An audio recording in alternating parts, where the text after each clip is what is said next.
If you're going to be responsible for those children, we need to accept that our influence is really going to build a better society. It's really going to help improve the way the world works. You're listening to The Brendon Marotta Show. In this episode, I talked to Anthony Migliorino of peacefulfathers.com. We talk about how masculine self-development can make you a better father, how to break the cycle of punishment with peaceful parenting, and how to bond with your children from the very start of their life. This episode reframes a lot of the dominant culture's assumptions about men, masculinity, and parenting, and shows how you can become a better man and father at the same time. Now, here is Anthony. I should start with the question, how it is you got into peaceful parenting, and what made you interested in that in the first place? Was it your sister who you mentioned a lactation consultant, or was it something else? No, actually, I've been doing peaceful parenting for probably 15 years now. Wow. So I was doing it before it was cool. And I have 3 kids. My kids are older. I have 2 daughters who are 23, 20, and my son is 15. So I started, probably around a little bit before my son was born, maybe 2007, 2008. And, it was something that I saw as I was a father already with my daughters, and I saw a lot of parents frustrated, angry, mad. It looked like their life was hell, literally. They were screaming, they were yelling, they were hitting their kids. And prior to me finding peaceful parenting, I never hit my daughters. We did use punishments, but now we don't use any discipline. We haven't for a long time. Obviously, I don't hit my kids. And it was just something that caught my interest back in the days. I looked into it. I read a lot of books about it. I started following podcasts and learning as much as I could about it. And, I'm thankful that I did. It wasn't a mainstream thing. And now you have, in addition to your lovely family, at least 2 dogs. And the dogs agree with what you have to say. That's why they're chiming in. They're saying he's a good parent. He's a good owner. Absolutely. He takes us on walks, which we apparently want to go on now. Oh man. So you were telling me about how you got into peaceful parenting before the dogs decided to chime in and share their bit. Yeah. It was just something that I fell upon, and I'm thankful that I did. We've raised 3 amazing kids. Never had to hit them. We haven't, like I said, disciplined or punished in a really long time. And it's strange because so many parents have this misconception that they need to impose their will and force their kids to do things that they think is best for them, and that'll make them better people, better citizens.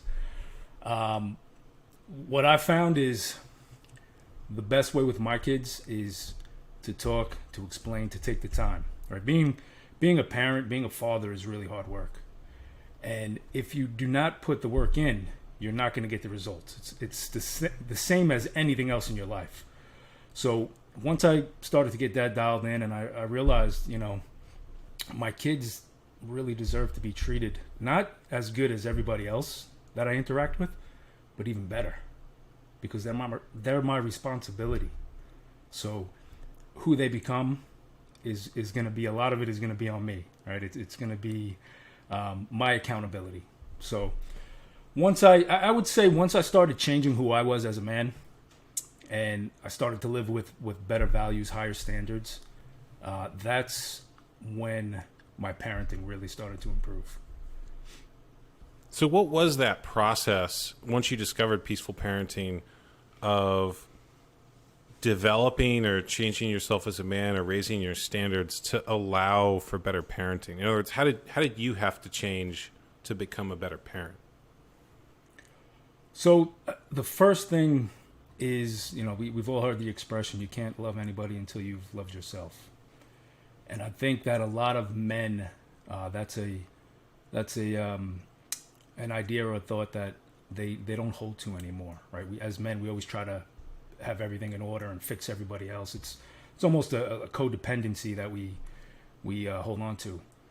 But with me, the more work that I did with myself, right? If I ate better, if I lifted weights and I took care of my physical body, my mental state improved. I started reading books. I honestly didn't read a book till I was 30 years old. I'm 43 now, and in those 13 years, I've read a lot. But that was the process, right? As soon as I started to take care of myself more, I was stronger. I was better. I could think more clear. My patience improved. I understood who I needed to become so that my kids would have the best possibility of a healthy and successful life. So a lot of it is inner work, right? We tend to see our kids and we want to change their behaviors and punish them and put them in timeouts where they have to sit alone and get no comfort and just feel bad about what they did when they truthfully probably didn't even understand what was going on. So those are when those things came up, I had the ability to handle it, to problem solve, give my kids the tools to regulate their emotions, to understand what was going on. And it was all a process that flowed from me, right? Once I learned it almost became second nature for my children. And that's a thing also I think a lot of parents are missing, is parenting should be natural. It should be something that we know instinctively, but it is also something we have to work on. But I think when you believe that you should be a good parent, that you must be a good parent, that's when you can really take the change, make the changes that are going to affect your kids in a more positive way, right? If we have these doubts and uncertainty that we might not be good enough, why would our kids listen to us, right? Who are we? It's not going to be an easy time. It's going to be a difficult task to get your kids' attention. I felt a huge weight lift when you said that the self-discipline that you had translated into becoming a better parent, because that's self-development is something I've always been interested in a long time. So the idea that could naturally translate to good parenting, it's like, oh, okay, like this is good news. And so I'm curious too, what was the process of translating that there? Was it just a shift in mindset of believing that you are someone that your children, you're capable of guiding them, that you're capable of leading them, whereas before, if you weren't taking care of yourself, there was a doubt? Like, was it just the mindset shift, or was there more to it than that? I think when my daughters were born, I always wanted to be a good parent. It was always a goal of mine to be a good father, right? I had great parents, and I wanted to continue that legacy, that cycle. I wanted it to be a positive one. I wanted to be better than my parents were.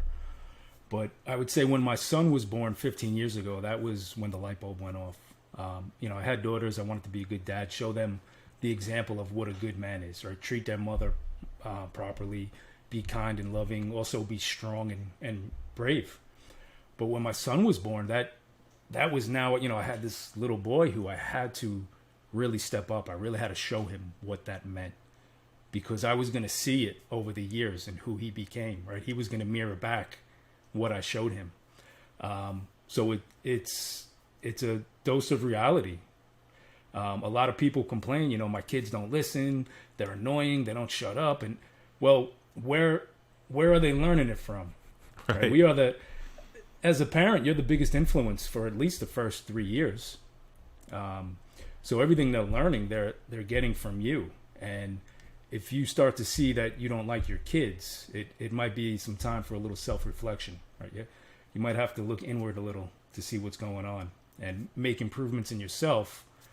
And then that'll transcend to your children. So I want to know what some of those improvements might be, because a lot of the men's self-development stuff I see is about personal success, not necessarily success for your family. In other words, it's, you'll get more money, or you'll become more attractive in some way, and that'll help you get more success or more women or whatever it is you're trying to get. But I don't think people think about that. Yeah, go ahead. No, go ahead. Finish. What were you going to say? Well, I don't know that people have ever had it framed that way, or I've certainly haven't heard it framed that way in a lot of men's self-development literature, that you might want to do those things as an example to your children, or not because you're trying to benefit yourself and your personal pleasure or gratification, but that you would want to do it so that your children have a good example and you can give more to them. And it seems to me that the things that you would do as a man to be more successful in business or to be more attractive to women might be different than the things that you would do to be a better example to your children. So I'm curious what this self-development plan for family success looks like as opposed to success when you're a single man. I think it would be, it's all different perspective. I think the path is the same, but for me, my value system was family is very important. And not, just my immediate family, my wife, the people under my house who live under my roof. So when, a lot of guys say you have to get more money, it'll make you successful. And I think all of that is true. It all ties in, right? I never want my family to worry about finances. I want to make sure that I provide for them. But at the same time, I think in the family part of it, and this is, I tell my kids all the time now that they're growing up and they're actually starting their own businesses. They're working hard to achieve things, and I still instill in them that I don't care what they do. I don't care what they do to make money. What matters to me is the person that they are, what values they have, if they're kind to each other. And I know it might sound a little cheesy, but it's something that I wanted to develop within them, right? Build up their self-esteem, have them be confident with who they are. This way, the tasks of taking care of yourself, getting into good physical shape, learning about money, they're all going to follow the same principle. So I do think there's a connection. I just think there's less of a focus on the responsibility of being a father. A lot of men shy away from that. And, that it's evident in society where we still have so many fathers who hit their kids. And it's not something that we can say it's what a good man should do, right? If we can't hit our wives, we can't hit our dogs. We can't. If I were to come over to your house and hit you, you could call the cops, and I'd go to jail for assault. But when our kids don't listen, we can hit them to discipline them, to teach them. So I think we have to get away from the hypocrisy of what it is to be a good father, what it is to be a good man. I think it goes hand in hand. And there's different virtues in that. We have to have integrity. We have to be honest. And I feel that when you have kids and you're constantly giving them your crap, your shit, you're dumping all this toxic shame and guilt and physical abuse, emotional abuse, it's just a reflection of you not being where you need to be, right? You're not happy. You haven't healed from traumas that you might have experienced in childhood. So it is deep rooted, but going back to your question, you have to do hard work. You have to have uncomfortable conversations, right? Like we're having right now. Like the movie you made, things have to be spoken about, and you have to get comfortable dealing with uncomfortable situations. That's how you grow, right? From pain comes growth. And a lot of men talk about how tough they are, how much money they have, but yet they won't grow with parenting. I host a weekly fatherhood Zoom in the Fraternity of Excellence. And the first question I ask a lot of guys when they come in is, have you ever read a parenting book? And nobody raises their hand. So it's something I feel that it should be brought to attention. It should be something that needs to be addressed. And we should have fathers calling out other fathers, holding other fathers accountable to improve their parenting. I love that question of have you ever read a parenting book? Because how many books did people have to read for their college major or their business thing? And it's like, okay, how long are you going to do that job versus how long are you going to do the job of being a parent? You're signing up for at least a 20-year commitment. So, and really a lifelong commitment if you're doing it right. So you're going to be a father forever. Yeah. How much are you going to train for that? I'm curious, by the way, are there any that you recommend, any things that you found in your own self-development? Obviously, you mentioned things like weightlifting and diet and stuff like that, but is it what in other? You also mentioned healing work and integrating your own past trauma or emotional patterns. What stuff have you found there that's helped the most, or helped the men that you work with the most? Being intentional, right? Every morning, having a good routine. I wake up every morning. I try to do at least a 5 or 10 minute meditation. I put on some music, and I just let my thoughts clear out for the morning. Writing, journaling. That's another aspect that men don't always need to lift weights to improve. There's other areas that we need, intellectually, emotionally, and a big part of the process also was learning to connect with my wife better, right? Working on that relationship, because what we're doing is showing our kids what what a healthy marriage should look like. So there's so many different elements to it. It's not just being masculine and being a leader of your home. It's being well-rounded. It's being balanced, and you want to. There's things in life that you want to learn to master and become really good at, but you need to have balance, especially if you're going to bring kids into the world. If you're going to be responsible for those children, it's something that we need to take more time. We need to have more focus in, and there's a lot of kids going through too much pain in this world right now, and it shouldn't be that way, right? We're smart enough. I think we've gone past the point where we need to stop hitting. We need to stop treating children cruel, and we need to accept that our influence is really going to build a better society. It's really going to help improve the way the world works. I totally agree there. So you mentioned you work with a group of men. First of all, I'm curious how you built that group and how you got involved with that, and what sort of common challenges or problems have you found in the men that you work with? And I ask that partially because of the work that I do, am in sort of a subculture that has very different assumptions about parenting, and especially birth and natural childbirth and home birth and things like that. So I'm curious, from the subculture that I'm in, the idea of hitting a child is almost unthinkable. It's like, why would you ever do that?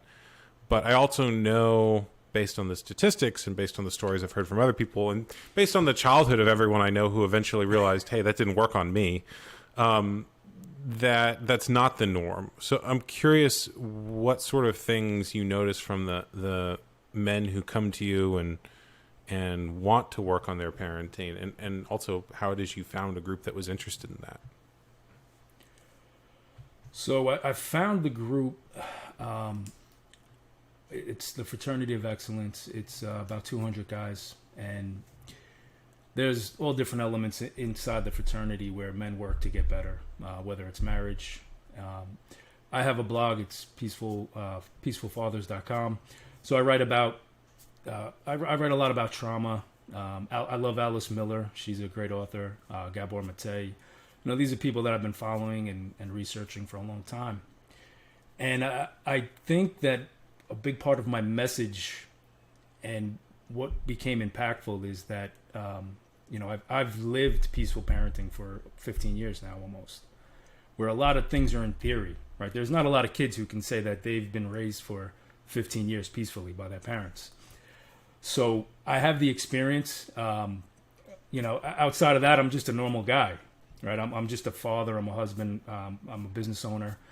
And I think being genuine, being able to share your story, being able to learn how to communicate, that has a great presence, right? And it's the same, I don't want to say it's the same way that I speak to my kids, but being able to listen is a great tool. And a lot of people, sometimes they just need to be listened to, especially men, right? They need to be able to feel comfortable in that space and tell their story and explain things. But as far as the challenges, I mean, there are many. The ones that come to mind are getting your teeth brushed at night, bedtime, curfew. These are reoccurring things that keep coming up, and something as simple as getting your child to brush their teeth every night. There's a lot of lessons, right? The first lesson obviously is We want our kids to be aware to take care of themselves, to do good things that are going to benefit them in the future. Not just listen to us, right? Not just brush your teeth because I said so, but for them to start to understand the ideas and the concepts of what we're doing. And I know with little kids, it's not always that easy. So you have to get creative. I tell a lot of guys, once you remove the anger, the frustration, forcing them to do things, you can get creative. You can start making it fun. You can give a big saying we have is give them power. Right? Give your kids power to choose what they want to do. All right, you don't want to brush your teeth right now? Well, when do you want to do it? Oh, in an hour? How about a half hour? So now you didn't get you didn't get what you wanted at this exact moment. They wanted to do it in an hour, but in a half hour, you try to hold him to that. So it's a win-win negotiation. And you'd be surprised if you do this process a few times. Kids pick it up. They're really smart, right? They start to say, hey, you know what? Dad stopped yelling. Dad stopped threatening me. He stopped hitting me. He stopped sending me to my room. This feels good, right? I feel connected to my father now. And I think that's how it should be. That's the natural way that we should be getting back to as dads. It's interesting that you mentioned that framing and the idea of listening to men, because I think one of the things that people who study peaceful parenting find is that adults are also kind of emotionally children on some level, many of them. And so the way that you would talk to yourself if you loved yourself is also the way you would talk to your child.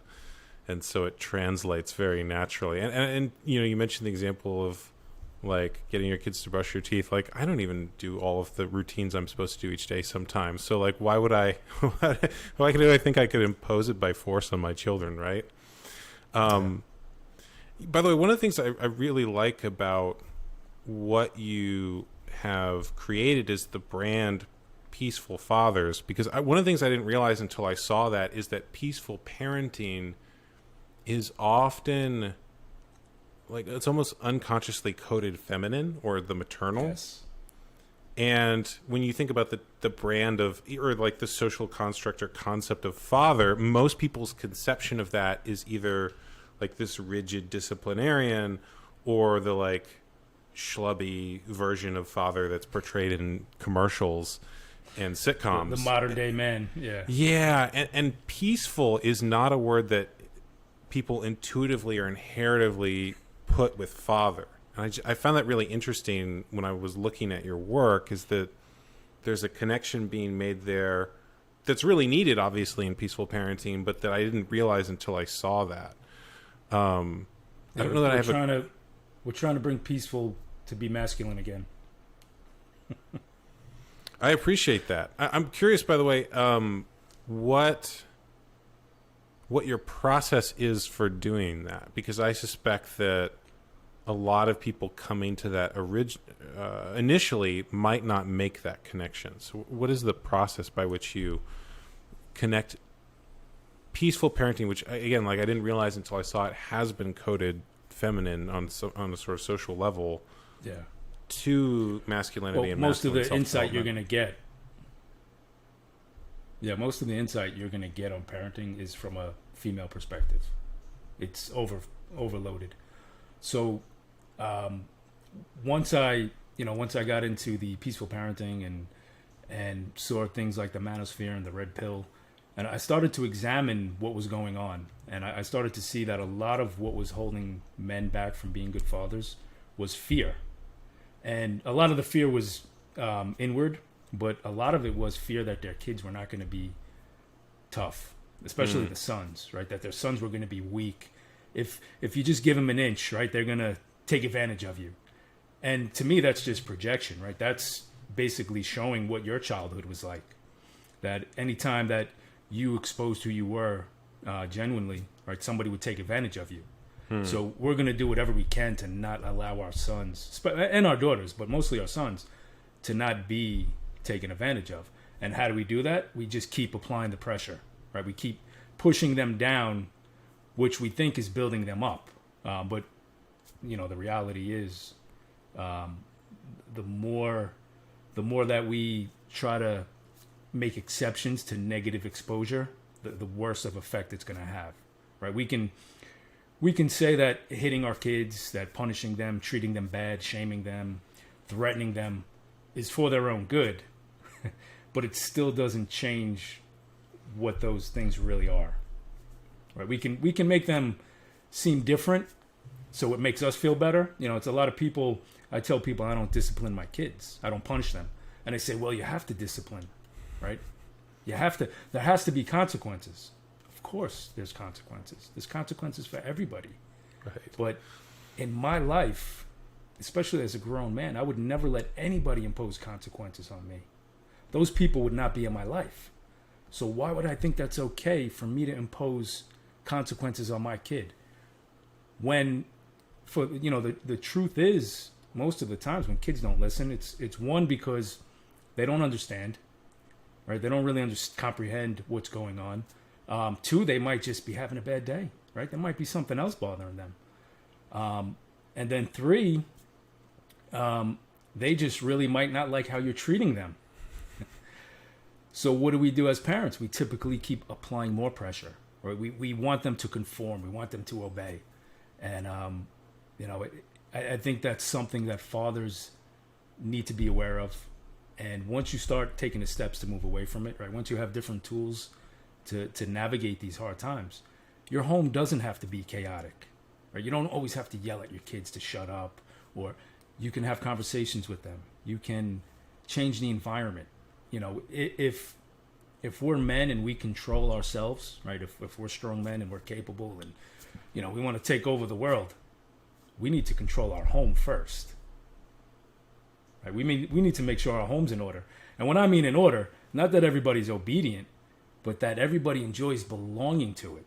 That it's a place that we can enjoy and we can take pride in. We have some honor in what we built. So that's where I see my message coming to fathers in the world. I like that frame of creating belonging as a primary goal of your parenting. And by the way, you also mentioned that people often do these things, supposedly for the child's own good. For Your Own Good is a title of an Alice Miller book, which I have on my shelf around the corner. Yep. The other thing you mentioned was the red pill manosphere background. And I find that really interesting because I think people who are not familiar with that space have an idea of it that is different than what you are articulated. In other words, they think it is only what you would conceive of as, or what's typically in the mainstream called toxic masculinity. And they're like, what? You're talking about creating belonging for your children? That doesn't sound like what I've been told. So I'm curious, was that something that you were interested in also before getting into peaceful parenting, or did one interest bring about the other? No, the red pill is relatively new to me. Once I started learning about it a few years ago, it made sense, but I saw some holes in it. Right, I saw that there wasn't enough emphasis on fatherhood, and to me, being a father is the most masculine thing you can do. It's what we were made for, right? To have kids and have a family. Yeah. That's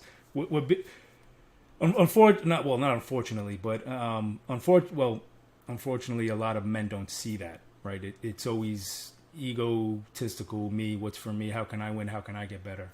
And like I said earlier, with my son, once he was born, I knew right there that my mission changed. It wasn't always about money. I was an excessive workaholic. I used to work 100 hours a week, and I had to dial it back, and I had to start really figuring out what the next 10 years were going to look like, what the next 20 years were going to look like. It was almost like a preventative parenting. I started speaking to men, and a lot of them had no relationship with their parents, or if they did, it was very superficial. There was no connection, no attachment, no healthy attachment. So I started to think, when my kids are in their 20s, when they start to have families, I want them to really enjoy spending time with me, right? I want them to, on their own, call me and say, "Hey, Dad, would you like to come over?" I didn't want to guilt them and shame, say, oh, how come you never call your dad, right? What's the matter with you? I raised you better than that. I didn't want that conversation to happen. I wanted to have my kids say, hey, Dad, I need you right now. Do you have time to talk? Or, hey, Dad, would you like to come over for dinner? So that was my plan, 10 years ago when I started doing this. I really was building. I was building for the future. So I think that's a little bit different from the instant gratification mindset that we see with a lot of men. Right? They want to make money now. They want to have a whole bunch of women. There's always these things that they want to do more and more and more. I started to become more content when I started to see the effects of the hard work I was doing. When I started to see the people my kids were growing into. And again, I think there's no greater proof of being a masculine man than raising happy and healthy children. There's that saying that the way that you do one thing is the way that you do everything. And I see a lot of parallels with what you're saying and the advice and attitudes that people have on how they handle relationships and how they handle money and how they handle success in other areas, where a lot of the things that people do in parenting are things that they would get really upset with if you applied the same advice to relationships or money. I would say, well, you just force people to do what you want, and like guilt trip them or shame them if they don't do what you want, and try to get as much short term exactly what you need in that moment as possible without caring for the future. And if you try to write a relationship advice book that had this in it, people would be very upset with you. But at the same time, they take these attitudes towards raising children. And I'm curious, where is it you think that disconnect comes from for most people? In other words, I'm curious if this is isolated to the way that we think about children, or if it actually is the people who have this attitude towards children also have it unconsciously in their business or their relationships or their money or, other things like that. That's a great question, because I've been in business my whole life. I've family business, and I've always had to take care of customers. And there's this mindset that most people think that you need to get over on people. You need to take shortcuts, right? Especially in business. This is how you make money. This is how you create wealth. Once I started going down a peaceful parenting process, the principles that apply there helped me tremendously in my business. I started to care more about helping my customers, right? And once I started to do that, I started to care more about how my business is running. I cared more about my employees. And then I started to make money. I didn't struggle, right? The little things didn't affect me, a customer complaining or somebody coming in late. I started to be more solution-based, right? How could I improve this? How can I make this better? And I attribute a lot of that to peaceful parenting, right? Getting involved in these ideas and this mindset and these principles and really having higher standards in everything I did. It wasn't just about parenting. You could almost do a peaceful parenting book where you take that and just translate it to other things, like how to be the best dad to your employees, basically. Yeah. It was, there's a book called The 1 Minute Manager by Ken Blanchard. It's a business book, but I think he has the 1 Minute Parent.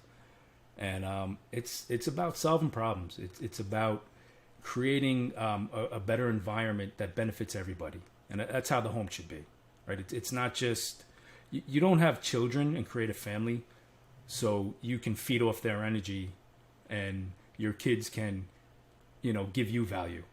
That's not how fatherhood works.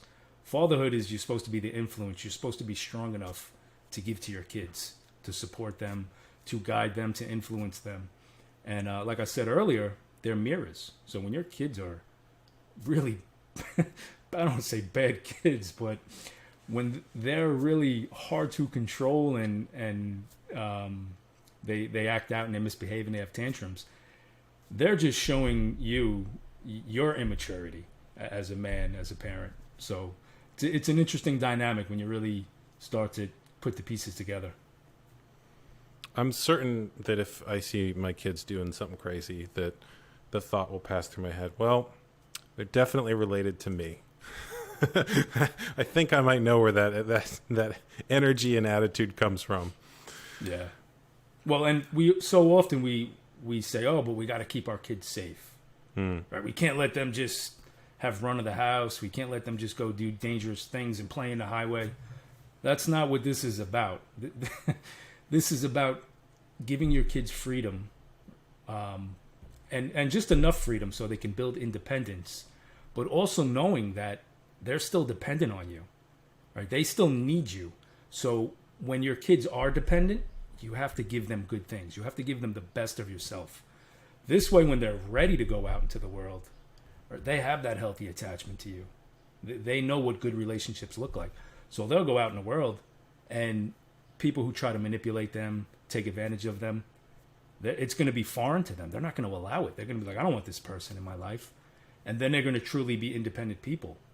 I mean, you see that now with a lot of these young people. They're very hypersensitive and outbursts and emotional. The world is chaotic, is what they tell us. But who raised those kids? Right? Where were the parents? If I say peaceful parenting works and we shouldn't hit children, we shouldn't punish them, and a small percentage of parents are doing that, then what you see in the world now is an effect of traditional parenting. How kids have been raised for, since the beginning of time. Authoritative. It could even be permissive, right? And to me, permissive is just another word for neglect. It's not even being involved. It doesn't mean that, like with my kids, I allow them freedom to make mistakes. I give them the option to fail. This way they can grow better and stronger. I'm not always protecting them. But if they need me, I'm there. That's a good point, that a lot of the people who advocate the authoritarian parenting style often are also upset about the sensitivity that certain groups of young people are asking for now, where they want, they want to be treated, they get labeled by the authoritarian generation as like snowflakes and things like that. But what they're really asking for is a sensitivity that they were not shown in childhood when that generation was parenting them. And there's an unmet childhood need expressing itself, which actually is not, it's a good thing to want in general. Like what's wrong with being sensitive, what's wrong with speaking and have people listen to you and care about what you're speaking? Yeah. And again, I think what you're seeing now is exactly that. That there's a thing that they call counterwill, where kids will lash out against them trying to be controlled. And we could see it in other people, right? If you were over controlling and dominating your wife, people would be like, hey, you need to get rid of Brendon, right? He's no good. Right. But when it's parents, we say, oh, it's cool, right? Yeah, we high five them. Yeah, good job. That kid's listening now. What's the name that you gave for that? Counterwill. I haven't heard that term before. What does that mean? That is that's a term I picked up in a book by Paul Neufeld and Gabor Mate. It's called "Hold On to Your Kids," and it's a great book, really, that examines what's going on now. I mean, at least that's how I see it. It's about having healthy attachment with your kid, being an influence when they're younger, so when they go out and they grow up, they don't become influenced by peers. And that's what you see now, right? You see these groups of young children, well, young adults, who there's no direction or guidance. Everybody's outraged, everybody's upset, and they look to the group for comfort. And none of these young adults have the emotional intelligence to deal with problems, so it only escalates.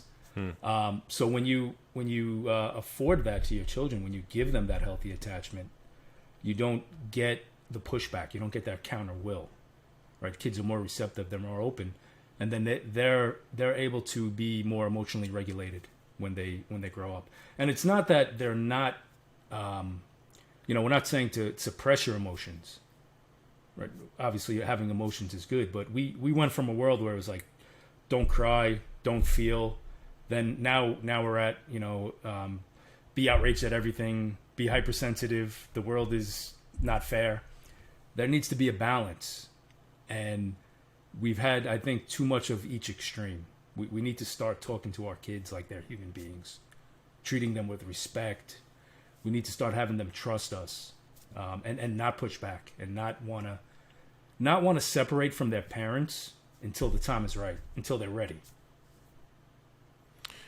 How does peaceful parenting look when the child is not at an age where they can speak yet? Because I know that me and my wife are having a kid in August, and obviously for the first several months of life, the child needs very different parenting than they might need when they're able to speak and then at the age where they're running around and doing things. So what does that look like initially when the child is in those early stages of infancy, especially as a father? Because I think that stage is one where a lot of people have the assumption it's the mother's responsibility and that the father is not involved. But I actually think that there's an opportunity for fathering from the start. Absolutely, there is. There should be. There has to be. At any age, your child is going to need their father. But I mean, as far as newborns and babies, it's all about attachment, right? It's about having healthy attachment. It's about being nurturing. I would say that most of the population understands how vulnerable a baby is. When they cry, we try to comfort them. Whether it's a diaper change, they need to be fed, or they're tired. We understand that, and I think that's where we have that natural ability as a parent, right? When you have a kid, they're like, "Oh, don't worry, you'll figure it out," because I think it's more natural. So I think in that aspect, peaceful parenting is very natural for newborns, for babies. It's more intuition. It's more instincts. I think the problem comes in is when your kids start speaking, when they start talking. We automatically assume because your kid can say yes or no that they understand what they're doing. My sister, my nephew, my sister has a 2.5-year-old, and he repeats everything you say. He doesn't know what he's saying. So if he says no, he's not doing it to be defiant. He's just processing words in his mind. His brain's still developing. But we have this misconception that we think kids understand because they can speak now. I think that if we were to, as they grow up, in those toddler years, if we were to give them the same nurturance as they were growing through that, as we did when they were babies, you'd see, I believe you'd actually see like a lot of the ADHD diminish, a lot of these attention problems. When kids are young, there's the terrible twos. That's what we blame, right? Oh, it's just a phase. It's a terrible two. No, that's the counter will coming in, right? When your kid's able to speak and start to get a little bit of sense of boundaries, we destroy those boundaries. We just want compliance. We just want them to listen. And I think, especially with young boys, that's their natural behavior, right? They're going to be wild and crazy. They're men, or men in the making. So when we constantly diminish them and put them down, they get fight or flight mechanism kicks in. The cortisol levels rise because they're stressed out all the time. Because dad's telling them no. Dad's telling them shut up, go to your room.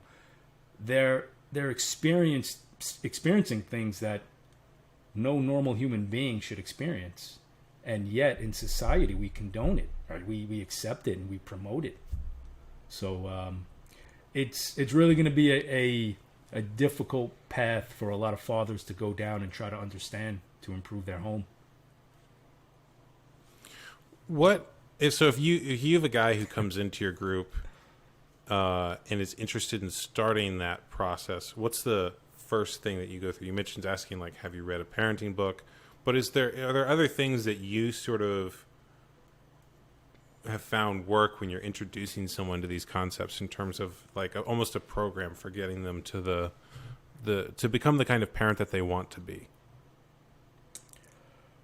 I think a lot of it is awareness, right? You have to share ideas, and I think it's a select group of men who are going to understand this. This isn't for the average person that you go out on the street and preach your message, right? Most people don't understand it. They don't want to know, and they don't want to deal with the pain that might have done with them. So I think it does cater to a specific group. Right? Many such issues function this way.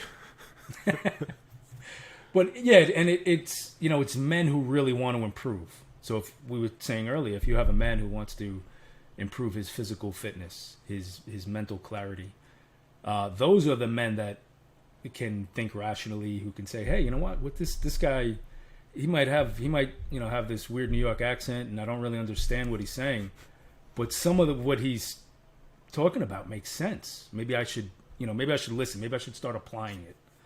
And it is I think it's, like I said, it's not for everybody. I think in time, just like anything, we improve as a species. We get better. This is the natural way. But it's definitely an interesting topic, right? It's a challenge because so many people experience bad childhoods. So how are you going to tell them that what you're doing to your kid is a negative, is a bad experience? They would have to go back and, I don't want to say relive their childhood, but they would have to deal with it, right? They would have to confront their parents or whoever mistreated them. And that takes courage. That takes, you have to be brave to stand up to people who abused you. And a lot of what I get a lot is, my parents were, they were fine. My parents raised me great. That doesn't mean they didn't make mistakes. So if you're not able to see the mistakes that your parents made and reconcile them, how are you going to see your mistakes when you might be damaging your child? So it's a process. That's so interesting that defense mechanism of, my parents did a fine job is generalized in that way. Because obviously in the film that I did, American Circumcision, that's like a very common excuse that people give for circumcision. And I didn't realize how generalized that is to parenting, that it would be applied to everything that parents do. And that I think Alice Miller calls it the taboo against like seeing your childhood or what was done to you then. Have you, I suspect the men that come to you are ready to see that, to see their own childhood on some level. But I'm curious both what sort of types of resistance you've experienced when people, when you're trying to show someone that, or they might need to see it, and also what you found that's helped people integrate or move through that resistance to actually see their childhood and understand the patterns that were created and how they can let go of those when parenting their own children.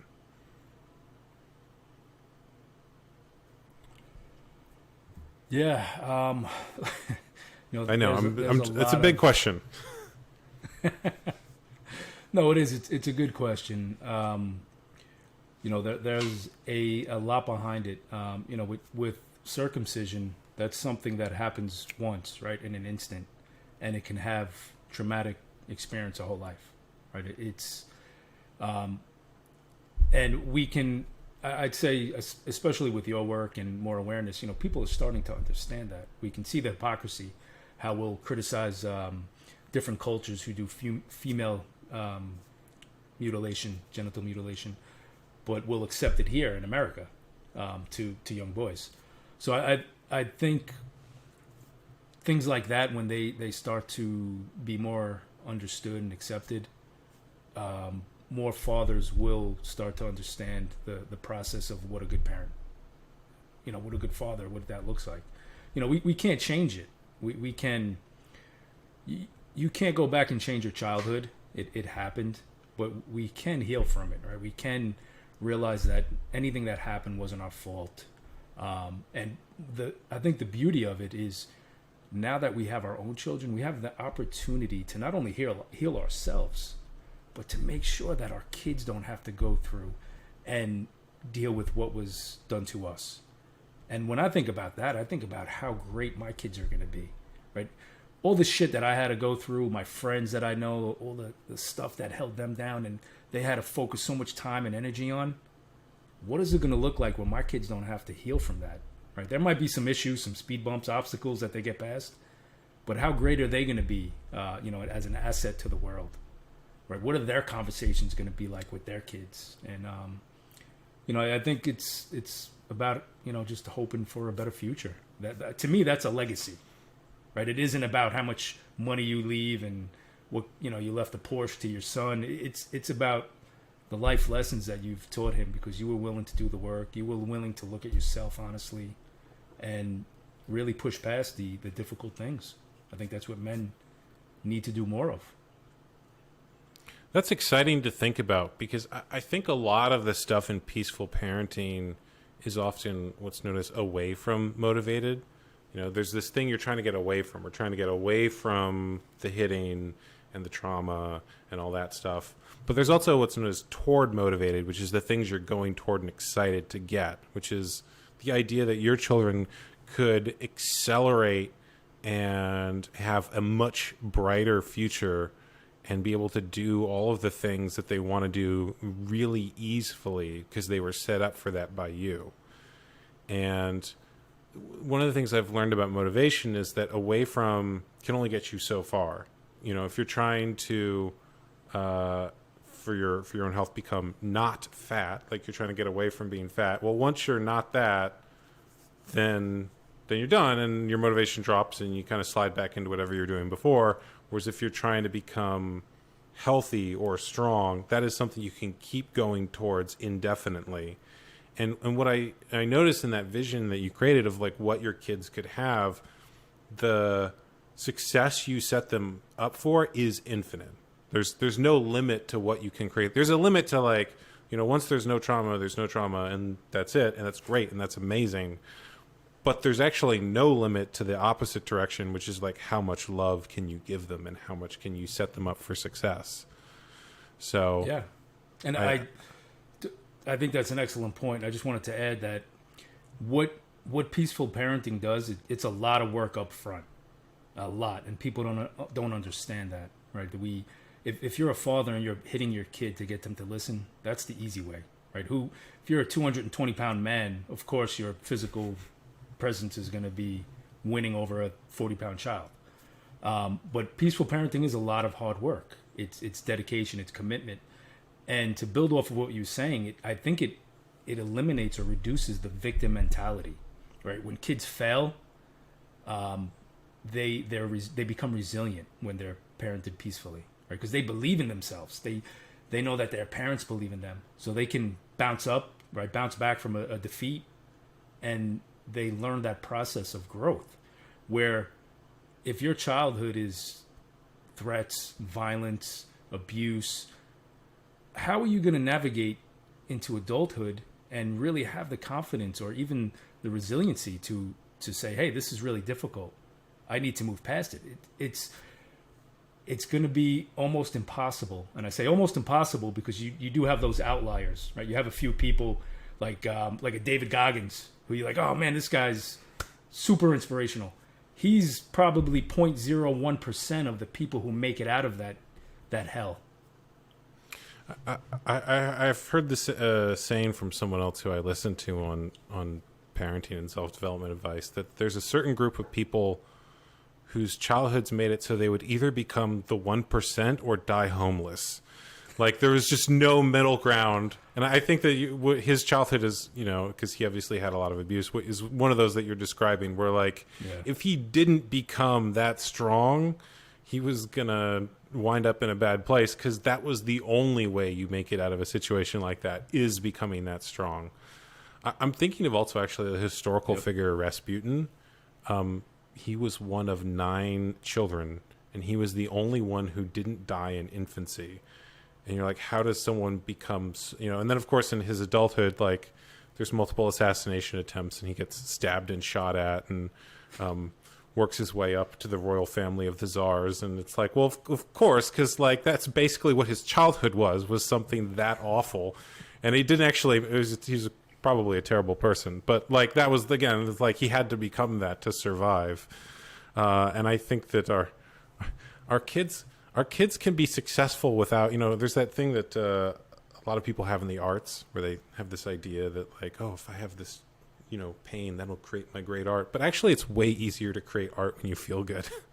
So we can set them up for success in a much gentler way. That goes back to Alice Miller also with, she talks about the artists and poets, about how they created these like alternate realities. And that's what made them so creative. But never once did they speak about their childhood, because their childhoods were horrific. They So had to go to get away another from it, reality. they had to, yeah. It's scary. I see it as there's extremes, right? There's the people who made it out. There's the people who get destroyed. But there's also what I see now in society is like this even line of people who don't grow, people who are afraid, they don't take risks, they become complacent. And there's a saying, if you don't grow, you're dying. And that's how I see a lot of kids these days, a lot of young adults. They'd rather be comfortable, they'd rather not take risk, and they'd rather just exist than to really pursue life and try to pursue greatness. And I think a lot of that is conditioned in childhood, right? We build self-esteem in childhood. We have our kids for the first 5 years as the most important. I mean, everybody knows that. If you don't know that, then I don't know. I don't know what to say. But we know that those 5 years are vital for the development of the brain, the personality. So, this is when we want to not steal our childhood, the childhood from our children. We want to see them flourish. We want to see them thrive. And then when they get older, these concepts and ideas of hard work and being dedicated and committed, they're not going to be foreign to them. They're going to say, hey, look what mom and dad did, right? They built this family. They worked hard. Yeah, there were hard times. They struggled, but they always stayed positive. They always looked for a better way. And that's what's going to bring them to emulating you and your family. So there's a lot of lessons with self-growth. With that emphasis on the early years, you're reminding me, there's an Arab proverb that till the age of 7, a child should be treated like a prince, from 7 to 14 like a servant, and from 14 on like a trusted friend. And I would reframe that as like from 7 to 14, you give them meaningful work and challenges and things that they can do and develop their skills at things and grow and learn in different ways. But I like that frame of growth. And, I was reading an online discussion at one point with some people from, I think it was either millennials or the Zoomer generation. And they were talking, someone was asking, like, why is it you guys don't take risks in the way that other people do? And they said, because we've been trained not to. If you get a slightly lower grade on your college or in your test, that affects your college application, so people don't take a class that maybe they would enjoy but would be a challenge. And then there's all these like extracurriculars, and people are sort of putting this idea of success on them, that success means doing everything right and perfectly, and they're punished really badly for the mistakes that they make. And there's like zero tolerance policies if they get in any trouble in school. And the interesting thing is that in adulthood, like you can go bankrupt and then become a millionaire later. Like there's almost no consequences. For some things there's consequences, but for most things there's no consequences, or no meaningful consequences that you can't rebound from. No, definitely. Your kids, we have this idea that what success is, and I think we've over-conditioned our children between schooling, and everything is getting way out of hand. And I think we're starting to see holes in everything, right, in the system. Obviously the monetary system, the presidential system, it's being exposed. And I think what you were saying about what children they put on this almost like a false personality. Alice Miller calls it the false self. And there's so many people who are living their life because of acceptance or admiration from others. Everybody's afraid to be genuine. Everybody's afraid to speak their mind. And I don't mean like blurting out things. I mean like constructively, like having a purpose, having a meaning, because they haven't been investing in themselves, right? So they don't know what's going on. It's like they're still immature children, but now they have adult bodies. And, it's something that I think plagues men in marriage now, right? We get into a marriage with a woman and we just want to make her happy, right? We want to do whatever we can for our wife, and she's our she's our world. And so many men neglect themselves. They don't think, what's best for me, right? What do I need out of this relationship? And we put on this mask or this fake persona of who we think everybody wants us to be. And I see a lot of that going on, right? And that, to me, that goes back to fatherhood. Fatherhood is natural. It's an instinct that we should have that's been completely destroyed.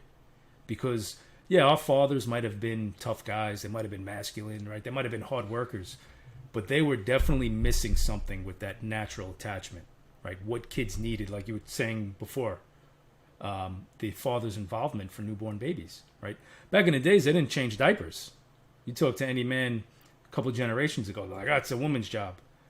It's not about whose job it is. It's about the connection that you're making with your child. And I think that's the emphasis, right? That's what we need to continue to work on. Having men get past their own barriers. And, it doesn't make us weak. We don't need to be afraid of being weak. What we need to see it as how strong of a bond we're creating with our kids.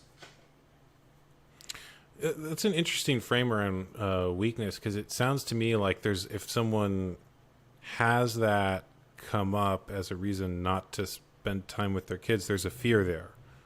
In other words, like, I'm not going to lose muscle mass changing a diaper. You know what I mean? Like, how's this week? I don't understand.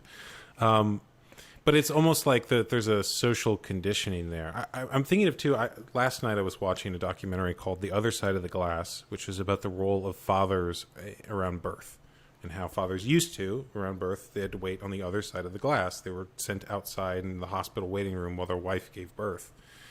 And one of the things they talked about in the documentary was there's a moment when they call it like the gaze, or like the gaze of wonder, where like the child comes out of the mother, and the mom has been connected to the child throughout the entire pregnancy in a very direct physical way. But for the dad, this is the first time he gets to see physical proof outside of mom that he's a father now. And there's like this moment of wonder where you see the child for the first time, and it's like, oh my God. And they were talking about how that moment is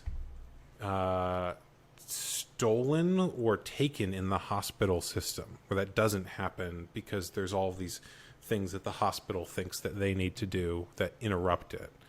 And how fathers in that birth process have a natural instinct. I need to protect mom. She's giving birth. I will stand guard and make sure she gets what she needs. I will watch, and I wonder if that missing connection or attachment that a lot of fathers in previous generations did not have was due to the way that birth was happening. In other words, if you weren't connected to the child for the first, 2 years of their life, basically, and you weren't there for the first moment, like, how connected are you going to be when you show up essentially as a stepdad to your own child at age 2, where you're like, hi, I'm here to start a relationship with you, and they're gonna like, well, where you been, on some unconscious level. Well, I want to say that when that does happen for you in August, you enjoy it, man. Take pride in it. I will. It is a magical experience being in that room. I've seen it 3 times. It is definitely a feeling you can't really grasp and understand fully. And I think it's an interesting point that you made. It makes me think of like when, let's say, ducks have a baby, right? If you had an egg that hatches, the whoever imprinting. they see, whoever they see, they attach to, and it could be a dog. Think about how strong that bond is. So to miss that as a father, I think that can have huge impact on not only the childhood, but their whole life, like the child's life. And that's one small instance. So think about if we can get fathers back at that exact moment, and we can stop circumcising the kids. Think about how much that's going to affect and positively change the world. And especially now with the COVID and everything that's going on, the hospitals are really cold places, right? Especially childbirth, and they don't they don't even let the mother hold the child. My sister just gave birth 3 weeks ago. She had a home birth. She didn't want to go to the hospital. Everything came out fine. Everybody was scared and nervous, but she had her midwife, her doula. Everything worked out. The baby's healthy, and everybody's happy. I see more danger in the hospital system than outside of it. Outside actually feels very safe, so we're planning the home birth as well. But I've heard that now they have like these weird restrictions where it's like they want like the mom to wear a mask around her own baby, and it's like, yeah, it's horrible. Yeah, I remember when my son was born. This obviously 15 years ago, but they had women lined up waiting to get C-sections. Like they were scheduling them. My wife did natural birth all three, but like she was in labor and we're pulling up to the hospital and there's like 12 pregnant women waiting online. I'm like, well, what is that? What's going on? Oh, they're scheduled for C-sections. Basically scheduling your child's birth around the doctor when he can do it. So there's weird things that happen. I shudder to think about the implications of starting your life on someone else's time and what that would mean for them and their ability to set the life they want later. Yeah, it's a good recipe for a servitude. So if people want to get more involved in becoming a peaceful father or learn more about that, what do you suggest they do? What are some things that you direct people towards? Besides following me? I mean, this is the opportunity for the shameless plug, by all means. Go for it. Yeah, peacefulfathers.com. All social media is at Peaceful Fathers, Instagram, Facebook. We, like I said earlier, I just actually sold my business. I had an auto body shop for years, and we're moving from New York to maybe South Carolina, but I intend to build up the Peaceful Fathers even more now, and really focus on that, really try to help more fathers become better parents. And as far as the best way to go down this path, I think self-work, right? Acquiring self-knowledge, self-acceptance, and really dialing in and doing hard work with you as a man, who you want to be, what that looks like. You're going to be a father soon. So I would suggest to you, like, what is that exactly going to look like, right, when that happens? How are you going to go about things? How are you going to handle situations when, the baby's crying? The baby could be colicky. How are we going to handle that? There's always prevention, and we want to try to not protect our child from everything, but minimize stress from our own failure at being capable to help them. And it puts a lot of pressure on parents, especially as fathers, because it's all new ideas. It's really not mainstream yet. So hopefully in time we can get more exposure and start getting it more mainstream. Is there a method that you recommend for finding the one place to focus your self-development? Because I've noticed for myself, if I try to do like 20 self-development things at once, I'm doing 20 things at once. And that sometimes it's better to pick one and really commit to it. So I'm curious if you have a process for finding the one thing that's your 20% that gets the 80% results, that's the one to commit to. No, I would say I'm probably human, like everybody else. I'm all over the place, scattered. That's trying fair. To manage. But when I do get dialed in, I try to stay centered on what's important, right? Whether that's business, whether that's working on the website. So I think a lot of it comes down to attention, right? Being focused, and that is a skill you have to learn.